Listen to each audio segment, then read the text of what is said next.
Welcome to Tiger Talk with Shak, man. You are here with Shak, man. We are the podcast that's moving up the ladder fast, man, and will never finish last, man. Before we get started, man, listen, we appreciate all our sponsors, man. Anchor, Spotify, Google Podcasts, and Apple Podcasts. Appreciate you allowing us to stream, man. We appreciate you. And with that being said, man, shout out to the audience on Facebook, man, as we're live streaming, man. Want to do it live to show everybody not only, what I do, but we only do one take, man. So it's not a whole bunch of takes, man. There's no chopping and editing, man. If I believe this is what I've been called to do, man, I should be able to do it one take, no problem, all verse, man, no mess ups, no hiccups. Yeah, I wish.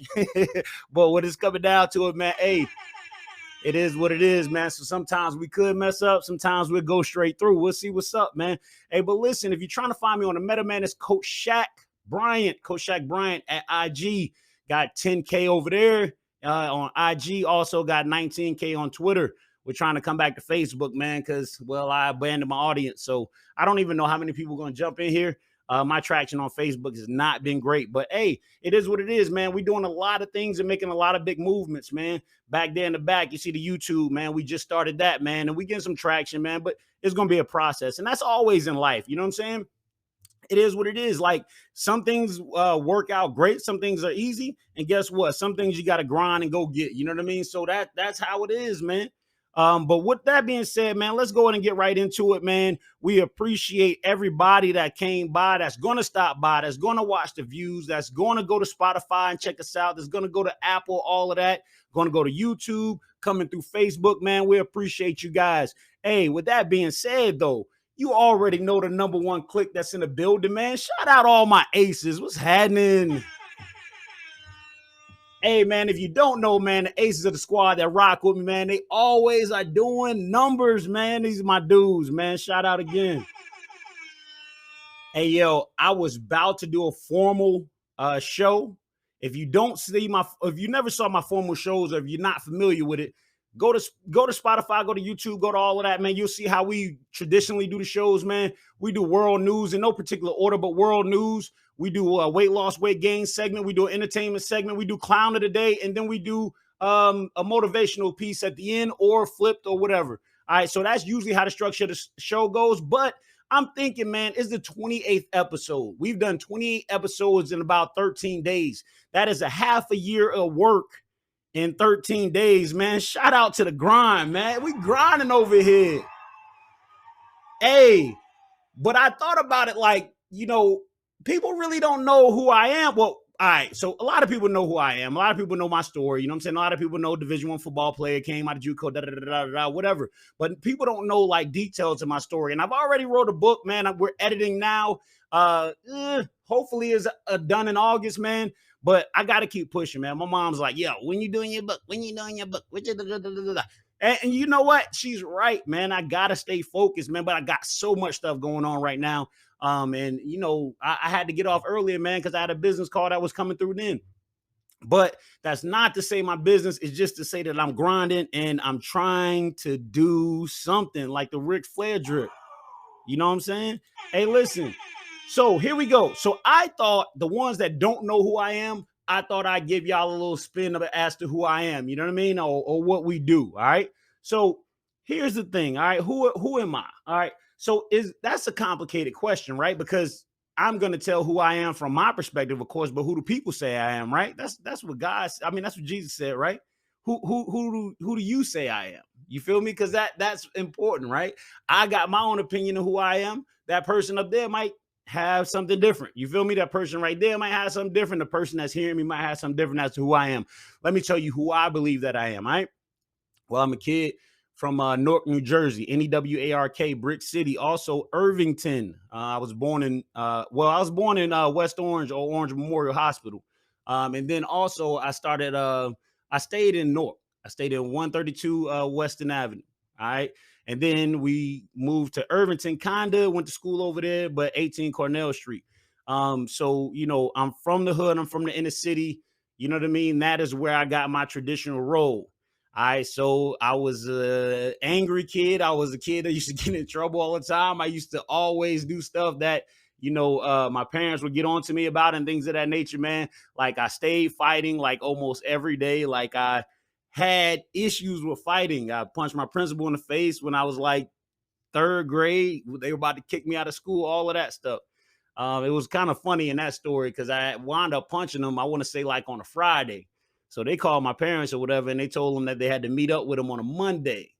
So my dad told me to sit in this big bird chair that was at the crib while they go to the meeting, right? So, so I sit in the big bird chair, right? And so I was scared, man. My dad was a fearless dude, but to me, I was fearful of him. And so he was like, "Sit down here, don't move, whatever." So they took my brother to the meeting or whatever. So they go in, and I went to Union Avenue. That was a Union Avenue school right on Union Avenue. It was in Irvington. All right. So look, so they get there or whatever. So my mom and my dad come in or whatever. Man, I don't know how true this is, but my dad said the teachers and all that stuff started running at my brother. Like the principal that got punched started running at my brother like he was about to like get my brother or something like that, which don't make sense. Let me tell you why it don't make sense. Like thinking about it now that I'm older, because my dad was a Golden Glove champion, man. Like what's the odds of that? Like, come on, man. Like my dad's a Golden Glove champion. That if nobody don't know what that is, that means you got the best hands in your area, in your weight class, in that whole particular state, and sometimes nationally and world renowned. But he was a Golden Glove champion at 88 and 89, right? So how does that make sense? This dude running up on me when my dad got like hands, like for real. Like my dad used to spar with Roberta Duran, you know what I mean? Train with Sugar Ray Leonard and all these dudes that are great people, right? So, you know what I'm saying? So he said he started running at my brother, whatever. They had to sit down and he wound up getting me back in school or whatever. But that's how it started. You know, I was talking the other day, man. I saw my first murder when I was 8 years old. I saw my next murder when I was 9 years old. Nobody knows this story. My mom, I was telling this story, I believe the other day to her, and she was like, "Yo, I didn't even know that." Like I was telling the stuff from my past. She was like, "I didn't even know that."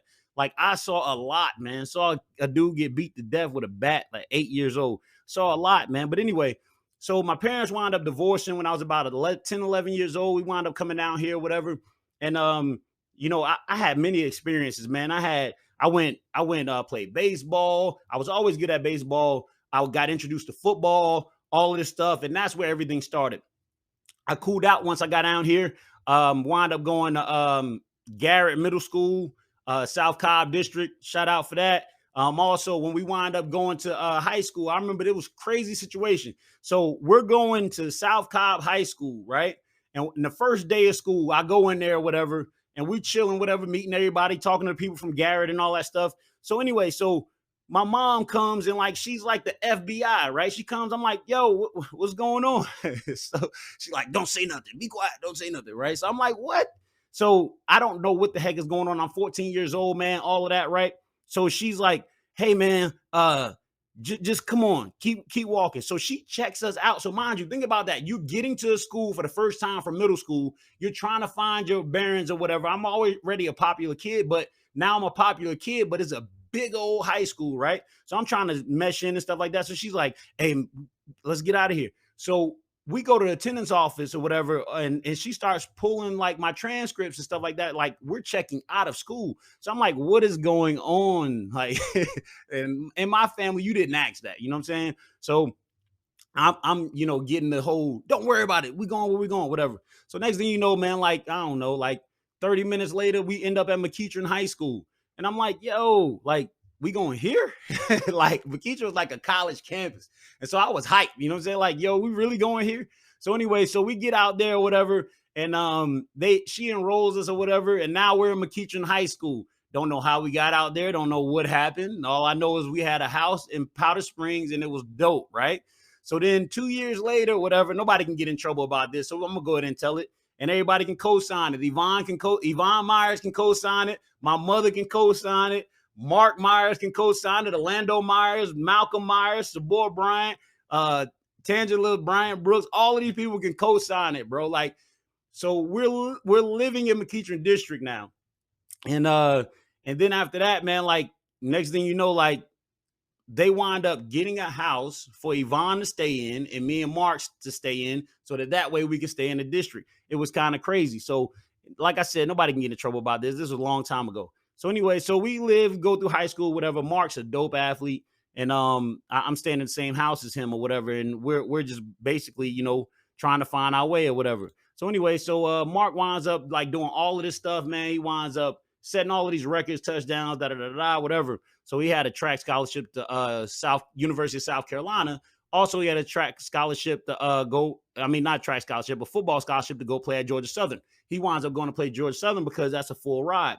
Well, anyway, with me, I was a dope athlete. I was a defensive end. I was a big name in Cobb, man. People know who I am. And so basically, I didn't have any grades. So with that being said, I went to junior college. So Mark gets all the love, all the attention, which I'm used to that. You know what I'm saying? I was never jealous of Mark, man. That was always somebody I looked up to, wanted to pass the bar. Right.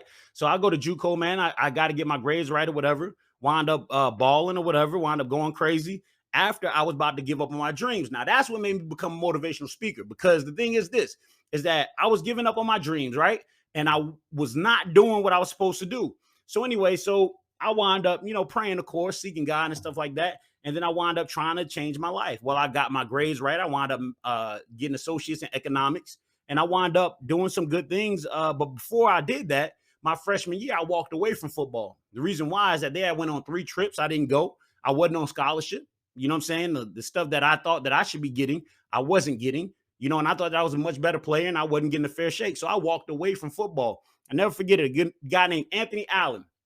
Shout out to Cheese, man, from Atlanta. He wound up saying, yo, Shaq, man, listen, don't give up on your goals and don't let these people dictate and determine your fate. And I was like, yo, straight up, like, that's really real. So I still stepped away from the game, but I wound up going at it hard that year that I was off. I was like, man, I'm going to get bigger, stronger, and faster. Man, I promise you, they're going to, feel that they did me wrong or whatever. So anyway, so I got bigger, stronger, faster. I took my bench press and everything from like 250. I wound up taking it from there to like 430 in like a year and a half.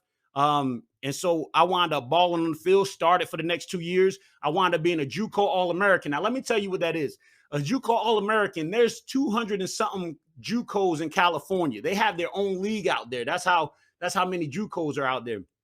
And then the rest of the world, they got this thing called NJCAA, National JUCO Association of America, something like that, National JUCO College Association of America, whatever. So basically what happened with that is this. So out of all of those schools combined, they pick an 11-man offense, an 11-man defense, and that's it. And then like maybe a couple alternates or whatever. But basically what happened was I worked so hard. I was one of the best players in the nation right there. And basically, I was a JUCO All-American. JUCO All-American means exactly that, the 22 best people out of the whole world. So I wound up not getting what I needed to get in high school, but I wound up driving and getting my goals on the back end and wound up being a JUCO All-American. Why am I telling you this? To brag? No. What I'm telling you is that I was going to walk away from football my freshman year, and I wound up playing the 2 next years and determine my own fate. And then I wound up being a JUCO All-American, one of the best 22 in the nation. Well, what does that mean? I got recruited by Alabama. I got recruited by LSU. I got recruited by Kansas State. I got recruited by Tennessee. My parents are going to all of these visits. All of this stuff, man, they put them in hotels. All of this stuff, man, just because what? Not me, because I believed in a dream. I spoke things out of my mouth. I said that I was going to do great things. I looked and studied the craft every day. I wanted to see who were the best people in the nation, and I had their names on a list, and I was going to check each one of them off. Better than him, better than him, better than him, better than him, and then God rewarded me. My point is this, is that this is not a preaching sermon by any means, but what it is a motivational grind and telling you not to give up on your dreams, your goals, and nobody can determine your fate. You determine your fate by the choices that you make. And so I was getting it, man. So why did I pick University of Memphis to go to school and play ball? Well, the reason why is because they treated my father and my mother like kings and queens. They wound up shooting them all the way up to this. This is the biggest hotel I've been in my life. It was called the Adams Mark out in Memphis. And they wound up putting them on not an escalator, but an elevator. And it went all the way up, like 200 and something floors, man. They had us on the top floor. And Tommy West was the coach, the Clemson coach. Tommy West comes up and he's like, yo, you know what I'm saying? I want you to sign. You sign here, man. We'll take care of it. We'll stop recruiting any other defensive ends if you come here. I wound up going there, wound up starting 2 years there. Mom wound up going from a person who wanted to be in the limelight with their kids to actually being in the limelight. You talking about being on ESPN 30 sometimes, talking about being on 3 video games. You talking about stuff like that where it shouldn't have happened. But because I made a conscious decision to be the best person that I can be, it wound up working out for me. And I wasn't a person that just had dreams with no goals or aspirations with no future. I was actually doing it.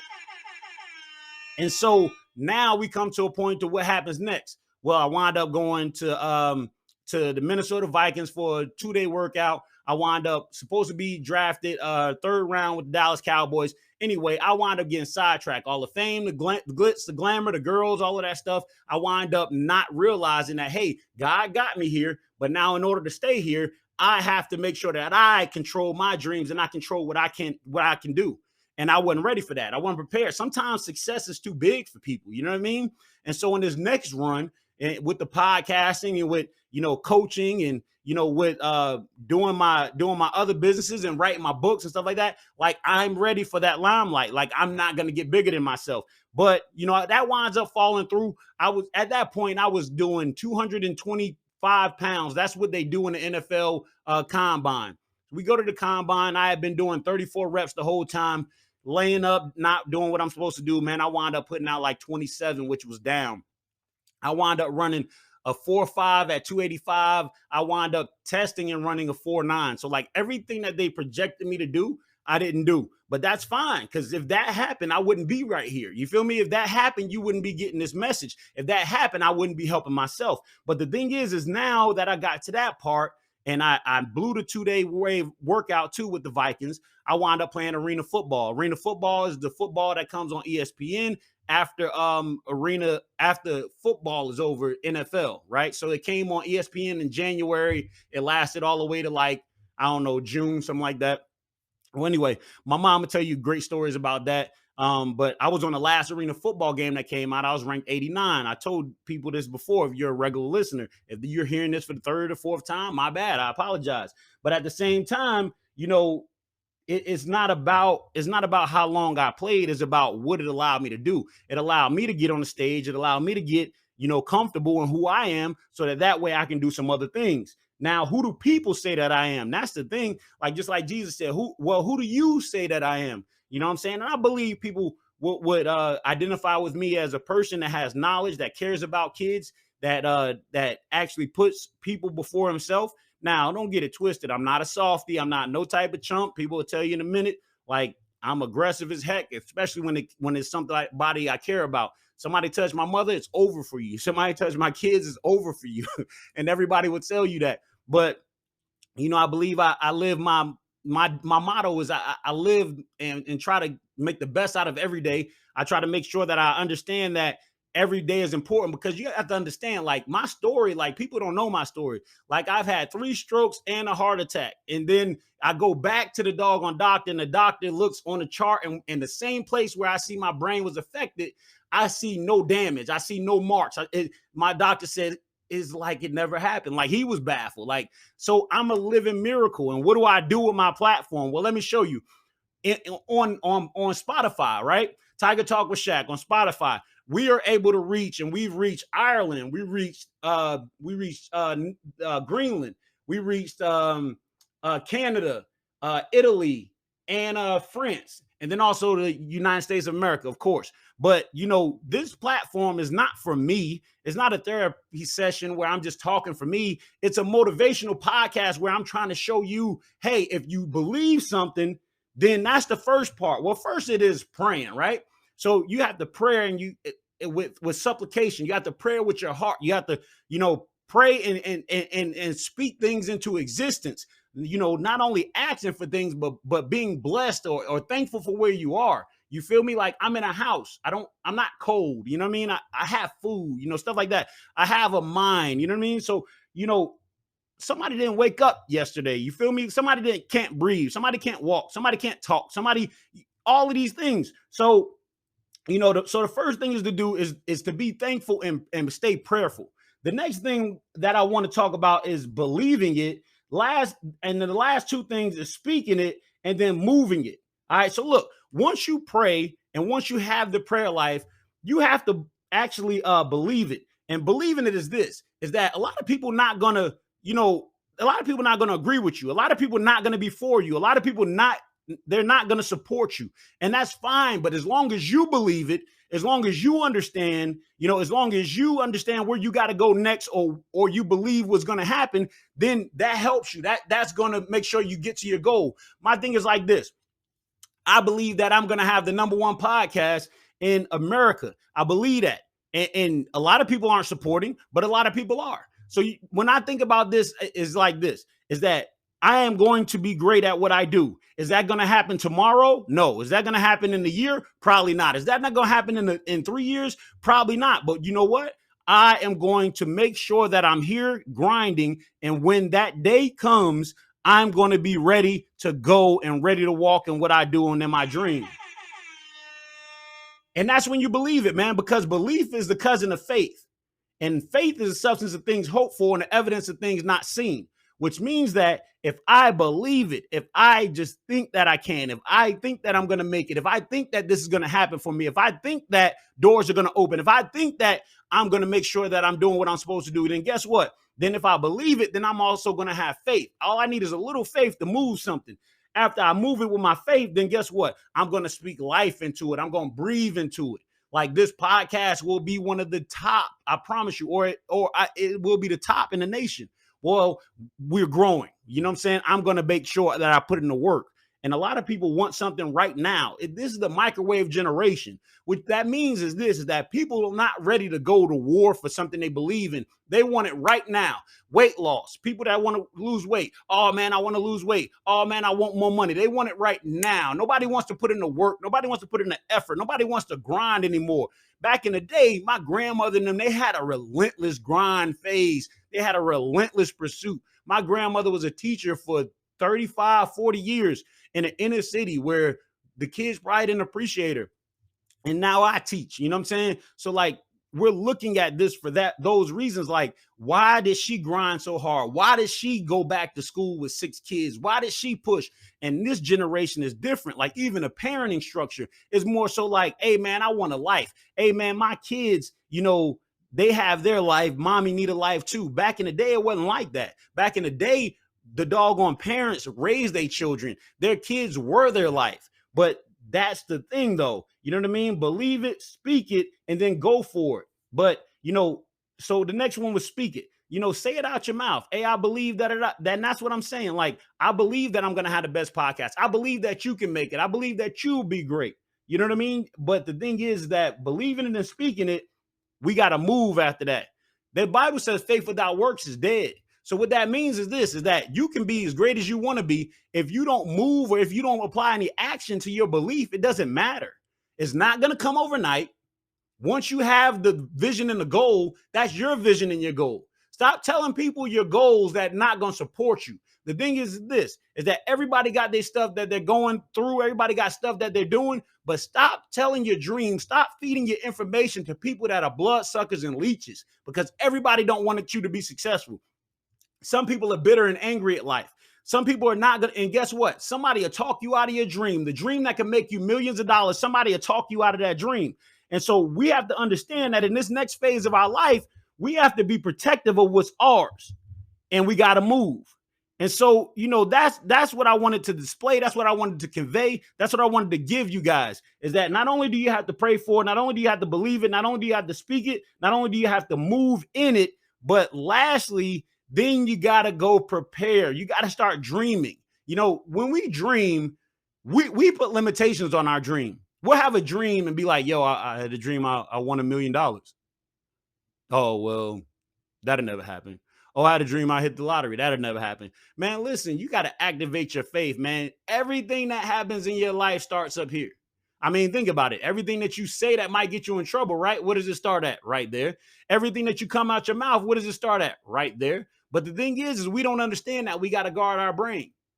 Somebody told me, man, listen, we got alarms for our houses. We got alarms for our cars. We got health insurance for our kids. We got health insurance for ourselves. We got automobile insurance for our cars, whatever. We got all of these things. We got 401ks to protect our retirement. We got our IRAs. We got all of this stuff, but guess what we don't have? We don't have a covering, and we don't have anything that's protecting our dreams. And if something is that real to you, like I said, man, you can't feed your dreams to bloodsuckers. But if something that real to you, you got to go get it, man. You got to go grind. You got to be protective of your goals. You got to be protective of your dreams. And guess what? You got to dream bigger, bigger. See, the thing about a dream is something that you're reaching for that you never get to. I talked about it the other day, man. Listen, nobody will be ahead of their game. Nobody will be ahead of the class. Nobody will be at the top. It doesn't work like that. I could be the best podcaster at the top for today and today only. Then what about tomorrow? See, I talk about Joe Rogan on his podcast. He make $100 million a year. But the thing is this, I can beat Joe Rogan today. In order for me to make $100 million, I'm going to have to beat him every day.